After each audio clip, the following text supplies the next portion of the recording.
Hola chicos, ¿qué tal? ¿Cómo están? Bueno, vamos a continuar con la serie de videos en la cual, bueno, tratamos sobre el transformador. En este caso vamos a conocer un poco sobre el núcleo con pérdidas, ya que en el video anterior se mencionó sobre todo lo que sucedía en un núcleo sin pérdidas. Hicimos un poco de demostraciones, algunas deducciones y conclusiones que sean necesarias, tanto para el estudio del transformador como para este video también poder continuar con el análisis. Entonces, en el video anterior, pues aquí pude colocar un extracto bastante pequeño, bastante compacto de lo que pasó en el video anterior, donde en un núcleo sin pérdidas, vemos que la corriente de excitación está en fase con el flujo y ambos forman 90 grados con el voltaje. Esto siempre y cuando no haya pérdida. Y se representaba como un inductor. Hasta ahí todo bien. Entonces, ¿qué pasa cuando ya consideramos las pérdidas, que son llamadas pérdidas en el hierro? ¿Qué sucede? Bueno, esta corriente de excitación con el voltaje ya no forman 90 grados, sino entre estos dos fasores hay un desfase phi. Se considera un desfase phi. Entonces, esta corriente pues se descompondrá en dos componentes, como se puede observar ahí, pero esto se va a regir mediante la siguiente ecuación, mediante la siguiente expresión que se va a colocar, donde se podrá calcular las pérdidas en el hierro. Entonces, esta expresión nos dice que las pérdidas en el hierro van a ser igual al voltaje por la corriente de excitación por el coseno de este ángulo. De este ángulo. Entonces, de una vez también definamos cada una de estas dos componentes. Entonces, la corriente, vamos a tener un negro, esta corriente, la expresión de esta corriente se llama la corriente de pérdidas de magnetización, o magnetizante también se va a llamar, es igual a la corriente de excitación por el seno del ángulo phi. Pues no. Y de igual forma definimos la otra corriente, que esta es la llamada corriente de pérdidas en el hierro, que es igual a la corriente de excitación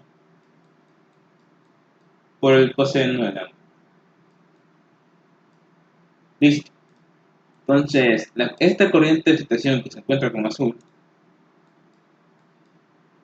va a ser la suma de estas dos componentes. Entonces, la corriente de excitación es igual a la suma de ¿qué?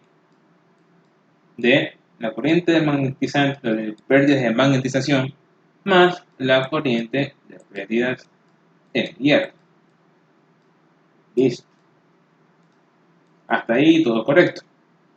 Ahora, entonces, con estas ecuaciones aquí podemos representar, podemos realizar, mejor dicho, la representación eh, de dicho comportamiento con pérdidas, o mejor dicho, su circuito equivalente.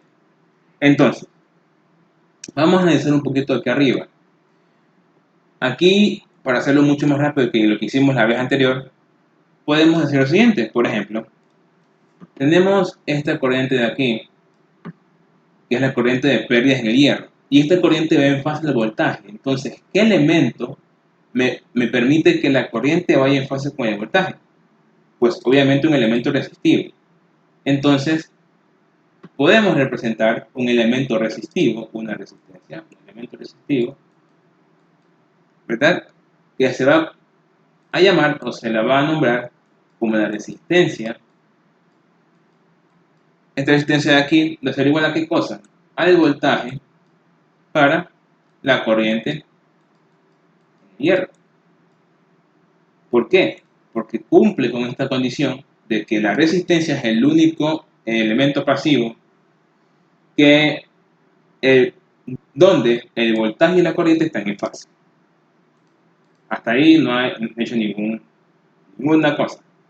Ahora, vamos a analizar un poco con la corriente magnetizante o con la corriente de magnetización. ¿Qué sucede acá? Sucede que esta corriente de magnetización o magnetizante está 90 grados.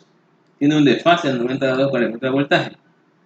Y esta corriente se debe representar como una reactancia. Entonces, cumple que dado que este voltaje y esta corriente de magnetización están tasadas 90 grados, representemos una reactancia. Entonces, esta reactancia la vamos a representar X, ¿eh? Resistencia de pérdidas en el hierro, resistencia de pérdidas en el hierro. ¿Es igual a qué?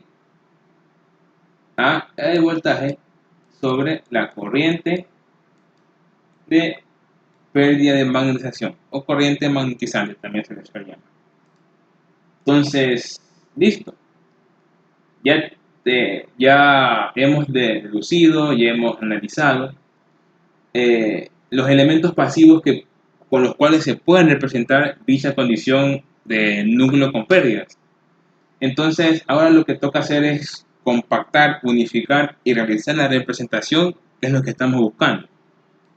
Entonces, vamos a esta ecuación de aquí, que es creo yo que es la que nos va a decir qué tenemos que hacer. Esta que está aquí, déjenme marcarla. Esta que está aquí. Nos dice que esta corriente de excitación va a ser igual a una suma. Listo. ¿Cómo representamos una suma en un circuito eléctrico? Y sumas de corrientes. Entonces, pues, obviamente sabemos que en paralelo, pues, no demos muchas vueltas, sino en paralelo. En paralelo sabemos que en paralelo se suman las corrientes. ¿Y por qué no en serie? Porque en serie la corriente es una sola la que pasa por la malla. Entonces, esto es en paralelo. Entonces, pues ya teniendo todas estas piecitas, podemos armar el rompecabezas. ¿De qué forma? Bueno, de la siguiente forma. Tenemos aquí, sabemos que esto va a ser un paralelo entre una resistencia y un inductor. En el cual esto va a ser la resistencia de pérdidas en el hierro y este va a ser la reactancia de pérdidas en el hierro. Por aquí va a ir la corriente de excitación, ¿verdad? Y hacia estas dos ramas se va a dividir. Una va a ser la corriente de pérdidas en el hierro, y por acá va a ir la corriente de magnetización o magnetizante o pérdidas de magnetización. Dado que el voltaje, déjenme un poquito mover esto hacia la derecha para que me alcance a escribir todo lo que quiero decir. Muevo esto más acá, listo. Y el voltaje aplicado se va a encontrar en estos terminales aquí. Entonces, de esa manera hemos representado lo que hemos dicho y lo que hemos explicado aquí. Podemos observar que el voltaje está en fase con esta corriente, pues entonces esto es un resistor. Se forman 90 grados entre la corriente magnetizante y el voltaje, entonces eso es una reactancia. Se representa aquí. Pues no, y dado esta expresión, que esta digo yo que es muy importante porque nos dice cómo compactar todo lo demás, sucede que tenemos que sumar. Esta expresión nos dice que esta corriente de excitación es una suma de dos componentes. Entonces, para sumar dos corrientes no podemos colocarlas en un circuito de serie, porque sea la misma. Y eso no nos dice la expresión, nos dice que es una suma. Por tanto, compactamos todo esto en un circuito en paralelo. Y aquí, pues, si se pueden dar cuenta, si hacemos la ecuación de nodos, en este nodo, llamémosle A, podemos dar cuenta que las corrientes que entran igual a las que salen. ¿Qué corriente entra? A la corriente de excitación. Igual a las que salen, a la suma de las que salen. ¿Cuáles salen? La corriente magnetizante o de pérdida de magnetización. Y también sale la corriente de pérdidas en el hierro. Entonces, cumplimos con esta ecuación de aquí. Y pues, de esa manera, obtenemos la representación de un núcleo con pérdidas. ¿Cómo se representa un núcleo con pérdidas? Bueno, y una vez obtenida tanto sin pérdidas como con pérdidas, ¿cómo compacto esto para representar ya como tal el transformador en un circuito? Pues se lo representaría como un transformador ideal. Esto de aquí lo veremos en un próximo video, porque para que aún quede asentado bien esto, necesitamos conocer las curvas, cómo se dan las curvas, tanto de voltaje, porque a la corriente de excitación ya no estar en fase con el flujo, se forma un ángulo de fase, entran a discusión los que son armónicos, que también afectarían tanto a esta corriente de excitación, que tendría una forma bastante peculiar, que más adelante veremos. También entraría en juego la curva de histéresis, porque ya no solamente obtendríamos la parte lineal, sino ya hay una saturación. Tenemos que considerar el aire que está dentro de la curva de histéresis, donde ya se consideran pérdidas en el hierro y también otros tipos de pérdidas que también veremos a continuación en un próximo video. Y bueno, este video es más para dejar escrito esta parte de qué sucede con un núcleo con pérdidas en el hierro. Entonces, para hacer un pequeño recuento de todo lo que hemos visto, entonces cuando hay pérdidas, esta corriente se forma un ángulo con el voltaje, donde tenemos dos componentes, la corriente de magnetización o corriente de pérdidas magnetizantes y la corriente de pérdidas en el hierro, que se definen como se muestra a continuación. Pues y bueno, la suma de estos dos componentes nos da este fasor, corriente de excitación. Listo. Ahora, necesitamos buscar una representación. ¿Qué fue lo que hicimos? Pues bueno, fue basado en nuestros conocimientos anteriores en electricidad, en circuitos eléctricos, análisis de redes eléctricas. Sabemos que si tenemos el voltaje en fase con la corriente, hay un elemento resistor involucrado, que es lo que pues optamos por definir, donde esta resistencia, este resistor, que se va a considerar como resistor de pérdidas en el hierro, es igual al voltaje sobre la corriente de pérdidas en el hierro. Entonces, de esa manera definimos el resistor, ¿no? Y si nos damos cuenta, el voltaje con respecto a la corriente magnetizante forma 90 grados. Entonces, una reactancia, tanto el voltaje como la corriente forman 90 grados. Entonces, como compactan, convergen, entonces pues definimos a la reactancia, que también va a ser parte de nuestra representación. Aquí es igual el voltaje sobre la corriente de magnetización o corriente de pérdidas magnetizantes. Listo.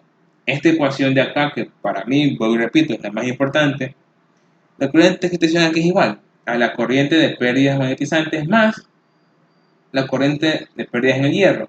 Listo, entonces necesitamos que esta ecuación se cumpla, porque todo esto se debe cumplir. Listo, entonces esta ecuación para que se cumpla debemos de sumar estas dos corrientes. ¿Cómo sumamos corrientes? Bueno, ¿con un circuito en serie? Pues no, ya vimos que no, ¿no? Entonces colocamos un circuito en paralelo donde las corrientes se van a sumar. Y pues bueno, en cada rama colocamos nuestra respectiva representación. Y pues así ya tenemos la representación total de un núcleo con pérdidas. Y pues bueno, eso sería la explicación, una de las primeras explicaciones del núcleo con pérdidas, de cómo se representa un núcleo con pérdidas.